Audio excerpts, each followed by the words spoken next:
शेतकरी बंधूंनो नमस्कार. मी बळीराम गाडेकर. आज दिनांक 20 मे 2025. तर आज आपण बघणार आहे मान्सूनची प्रगती कशी चालू आहे ते, आणि त्यानंतर यल निनो, ला निना आणि न्यूट्रल कंडिशन याचा भारतीय मान्सूनवरती काय परिणाम होतो ते, आणि त्यानंतर मान्सून महाराष्ट्रामध्ये दाखल झाल्याच्या नंतर पेरणीयुक्त किंवा पेरणीयोग्य पाऊस होईल का, किंवा मान्सून वारे महाराष्ट्रामध्ये दाखल झाल्यानंतर तेवढं तितकं बाष्प त्यासोबत असेल का, या बाबतीत मी आपला अंदाज देत आहे. तर शेतकरी बंधूंनो करूया सुरुवात. शेतकरी बंधूंनो, 13 मे रोजी मान्सून वारे अंदमान निकोबार बेटावर दाखल झाले, आणि त्यानंतर मान्सून वारे व मान्सूनने संपूर्ण अंदमान बेट व्यापले. तसेच 19 मेपर्यंत म्हणजे कालपर्यंत मान्सूनने श्रीलंकेपर्यंत मजल मारलेली आहे. सध्या हा मान्सूनचा जो प्रवास आहे हा सुरळीतपणे चालू आहे. जर हा मान्सूनचा प्रवास असाच चालू राहिला तर मान्सून महाराष्ट्रामध्ये, त्या दिवशी मी 8 जून म्हणलो होतो, पण 8 जूनच्या अगोदरसुद्धा मान्सून हा महाराष्ट्रामध्ये दाखल होऊ शकतो. फक्त एवढं आहे की ज्यावेळेस हे मान्सून वारे महाराष्ट्रामध्ये दाखल होतील त्यावेळेस त्यासोबत तेवढं बाष्प असेल का, हा एक पेच आहे. तर आपण जसं जसं पुढंचे दिवस येतील, समजा की 25-26 मे, त्यावेळेस आपल्याला कळून जाईल की मान्सून महाराष्ट्रामध्ये दाखल होत आहे, पण त्यासोबत बाष्प आहे किंवा नाही ते. तर त्यासोबत जर बाष्प असेल तर पाऊस होईल आणि पेरण्यासुद्धा धक्क्याला लागतील. पण जर बाष्प नसेल तर मला असं वाटतं की आपल्या मान्सून जरी वेळेवर आला तरी पेरण्या थांबतील, असं तरी मला वाटतंय. तर शेतकरी बंधूंनो, आता बघूया आपण भारतीय मान्सूनवरती यल निनो, ला निना आणि न्यूट्रल कंडिशन याचा काय परिणाम होतो ते. तर शेतकरी बंधूंनो, मी आपल्यासमोर एक इमेज घेतलेली आहे, आणि ह्या इमेजच्या माध्यमातून आपल्याला यल निनो, ला निना आणि न्यूट्रल कंडिशन ह्या तिन्ही कंडिशन मी आपल्याला एकदम व्यवस्थितपणे सांगणार आहे. तर आपण सुरुवातीला अगोदर बघूया ला निना. तर शेतकरी बंधूंनो, अगोदर बघूया आपण हा जो प्रशांत महासागर आहे. तर प्रशांत महासागर हा 2 याच्यामध्ये विभागला गेलेला आहे. म्हणजे इकडं आला आहे उत्तर प्रशांत महासागर आणि खाली आला दक्षिण प्रशांत महासागर. तर असं कशामुळे झालं की याच्यामधून हे विषुववृत्त गेल्यामुळे. तर आता आपण अगोदर काय समजून घेऊया ला निना. तर शेतकरी बंधूंनो, हा आहे प्रशांत महासागराचं पूर्व टोक, आणि हे आहे प्रशांत महासागराचं पश्चिम टोक.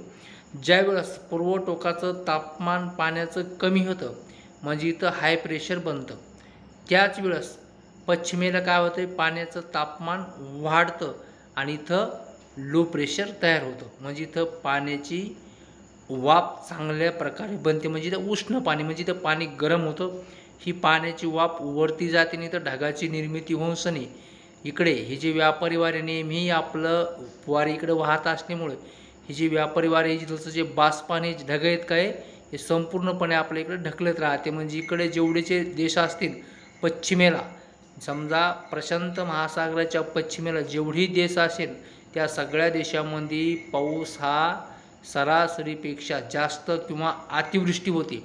केव्हा होते, त्यावेळेस इथं ला निना ही कंडिशन ॲक्टिव्ह पाहिजे. म्हणजे सध्या जी इमेजवर दिसत आहे तुम्हाला, ही इकडं थंड पाणी म्हणजे दुष्काळ, उष्ण पाणी म्हणजे इकडं अतिवृष्टी आपण दाखवलेली आहे. तर ह्या हिशोबाने इथं याला ला निना असं म्हणता येईल. ज्यावेळेस इथं आता आपण यल निनो समजून घेऊया. ज्यावेळेस इथं यल निनो ॲक्टिव्ह होतं, यल निनोच्या फक्त याच्या उलट असं होतं की इथं लो प्रेशर बनतं आणि इथं पाण्याची गरम पाणी बनतं आणि इथं पाण्याची वाफ निर्माण व्हायला सुरुवात होती.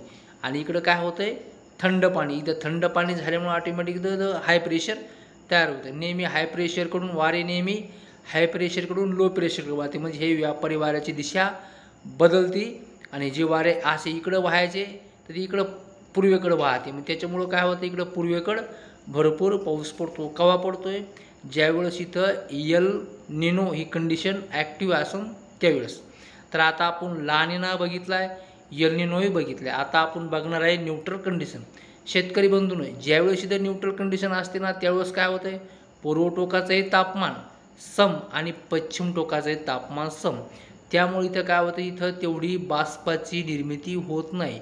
जी निर्मिती होती समजा ती होत नाही असं नाही, पण जी बाष्पाची निर्मिती कमी प्रमाणात, जसं की इथं आता उष्ण पाणी म्हणजे एका टोकाचं तापमान जास्त एका टोकाचं तापमान कमी, त्यावेळेस जेवढी बाष्पाची निर्मिती होती का तेवढी न्यूट्रल कंडिशन असलेलं बाष्पाची निर्मिती होत नाही. त्यामुळे आपल्याला प्रशांत महासागराकडून जे काही बाष्प येणार आहे आपल्या हिंदी महासागरामध्ये, अरबी समुद्राकडे, बंगालच्या समुद्राकडे, ते तेवढं येत नाही. त्यामुळे आपल्याला सरासरीपेक्षा जास्त पाऊस होत नाही. आपल्याला सरासरी इतकाच पाऊस होतो किंवा इथं न्यूट्रल कंडिशन असल्यामुळं आपल्याकडं दुष्काळसुद्धा पडत नाही असं होतं. तर शेतकरी बंधूंनो, आपल्याला आपण एल निनो, ला निना आणि न्यूट्रल कंडिशन ह्या तिन्ही कंडिशन मी आपल्याला व्यवस्थितपणे सांगितलेलं आहे. तुम्हाला ज्या जिल्ह्यामध्ये पोपटी रंग दिसत आहे त्या जिल्ह्यामध्ये रोज दुपारनंतर वादळी वाऱ्यासह भाग बदलत मध्यम ते जोरदार पाऊस होईल.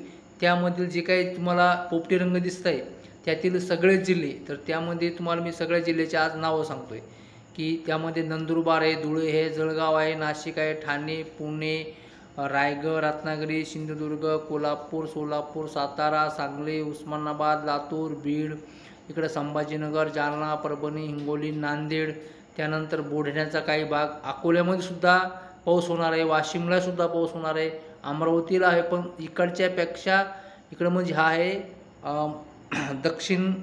पश्चिम महाराष्ट्रापेक्षा इकडं पश्चिमी विदर्भामध्ये पावसाचं प्रमाण हे कमी आहे. त्याच्याच पाठोपाठ इकडं नागपूरला सुद्धा पावसाचं प्रमाण कमी आहे. फक्त कुठं गोंदिया, गडचिरोली, चंद्रपूर, भंडारा इकडं थोडं पावसाचं प्रमाण जास्त आहे. म्हणजे वादळी पाऊस या जिल्ह्यामध्ये बहुतेक ठिकाणी म्हणजे जास्त ठिकाणी, सगळीकडं नाही. इकडं सुद्धा शेतकरी बंधूंना हा वादळी पाऊस आहे. आता तुम्हाला जर ह्या पोपटी रंग सगळ्याच जिल्ह्यामध्ये दिसत असेल, पण पाऊस सगळ्याच जिल्ह्यामध्ये सारखा होणार नाही. आता संभाजीनगरमध्ये जर पश्चिमेला पाऊस झाला तर पूर्वेला कमी असेल, तसंच जालन्यामध्ये जर दक्षिणेला पाऊस झाला तिकडं उत्तरेला कमी असेल.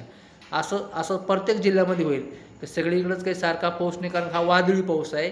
ज्यावेळेस कमी दाब पट्टा निर्माण झालेला असतो त्यावेळेस पाऊस सगळीकडं समान पडतो. तर शेतकरी बंधूंनो, हा होता आपला दिनांक 20 मे ते दिनांक 25 मेपर्यंतचा हवामान अंदाज. आज आपण भारतीय मान्सूनची जी काही वाटचाल आहे तीही बघितली, त्यानंतर एल निनो, ला निना आणि न्यूट्रल कंडिशन हेही बघितलं. तसेच मान्सून जरी वेळेवर दाखल झाला तरी पेरण्या होईल किंवा नाही होईल ते आपण आज या व्हिडिओच्या माध्यमातून थोडक्यात आपल्याला माहिती दिलेली आहे. तर शेतकरी बंधूंनो, आज इतकेच. नमस्कार.